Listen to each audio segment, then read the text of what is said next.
कर्म एवं कर्मफल मीमांसा अध्याय 12वां मनोविकार। उसके अंतर्गत लोभ। ह्यर्थी दोषान न पश्यति। चाणक्य नीति 6-7। स्वार्थी मनुष्य दोषों को नहीं देखता।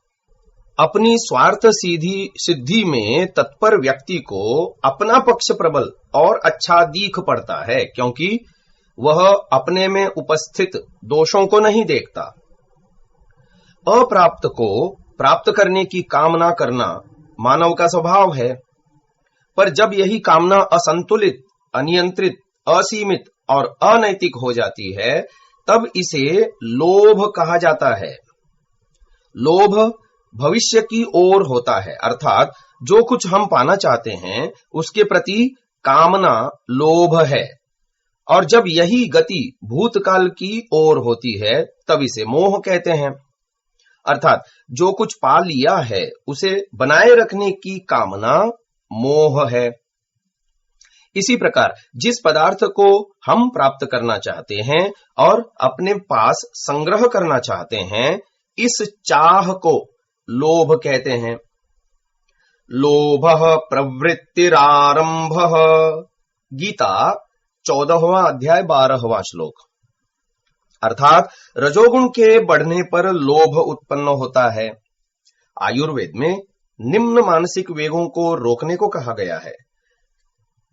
लोभ शोक भय क्रोध मान वेगान विधारयेत् निर्लज्जेर्ष्यातिरागाणाम अभिसंध्यायांश्च बुद्धिमान।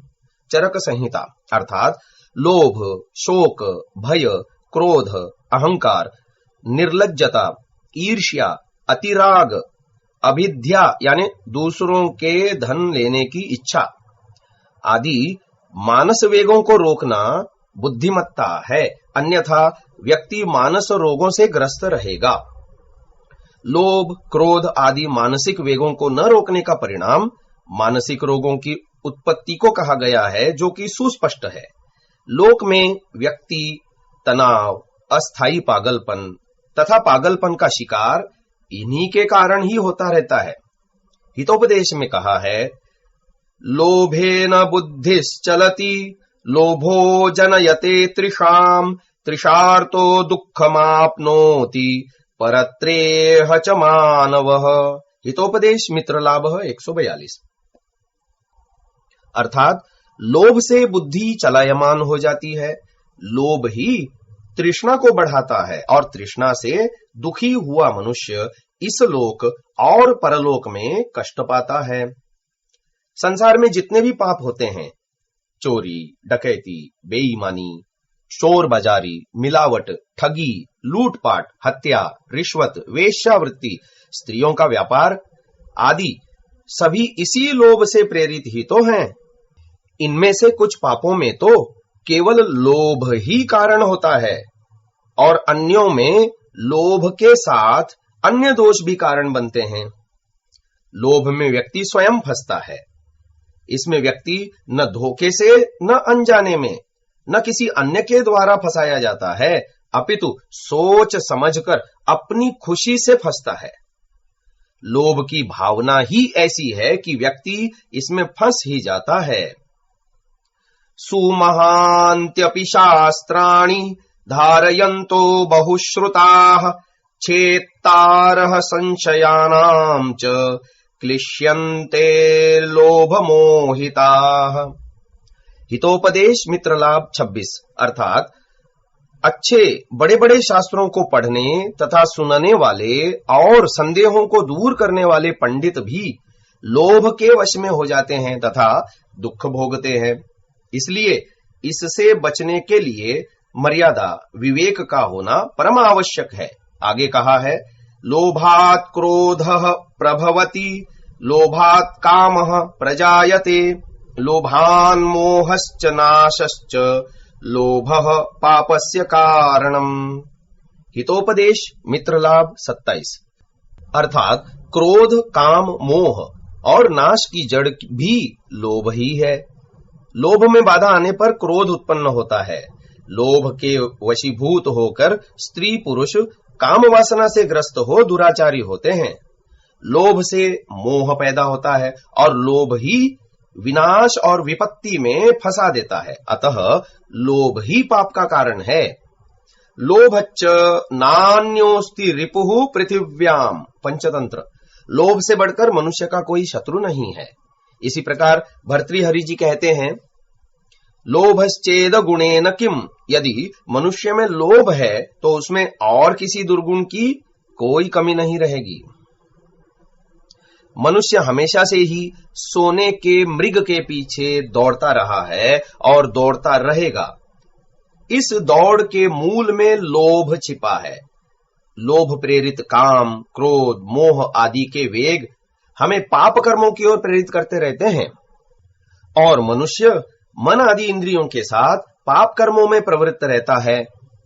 जब तक बुद्धि सात्विक नहीं होगी, विवेक पूर्ण नहीं होगी, अविद्या आदि दोषों से दूर नहीं होगी, तब तक मानव इन मनोविकारों पर विजय प्राप्त नहीं कर सकता।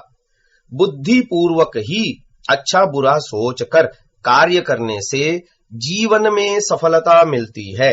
किसी भी वस्तु को आवश्यकता से अधिक और अनैतिक ढंग से प्राप्त करने की भावना को ही लोभ कहा जाता है।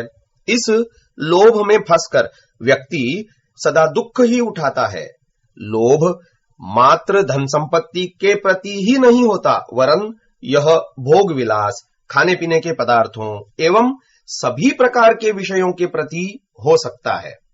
मक्खी बैठी शहद पर, पंख लिए लिपटाए, हाथ पैर और सिर धुने, लालच बुरी बलाए। शहद रूपी लोभ में लिपट जाने वाला मानव फिर फंसता ही चला जाता है और विनाश को प्राप्त होता है।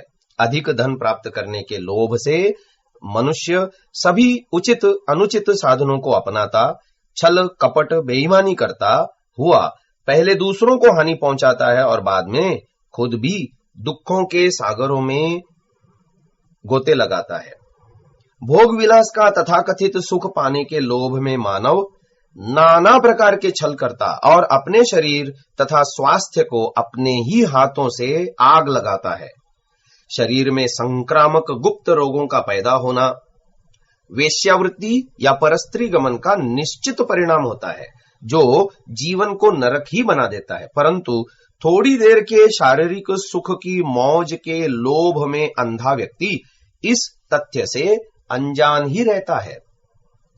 जो मनुष्य जन्म से अंधा होता है वह तो देखने से लाचार है, परंतु जिसकी बुद्धि पर अविद्या का पर्दा पड़ गया है वह मनुष्य काम, क्रोध, लोभ आदि के नशे में अंधा हो जाता है और ठोकरें खाता हुआ अंत में दुखों के दलदल में जा गिरता है। लोभ की भावना हमें अति की ओर ले जाती है और अति सर्वत्र बुरी होने से वर्जित कही जाती है।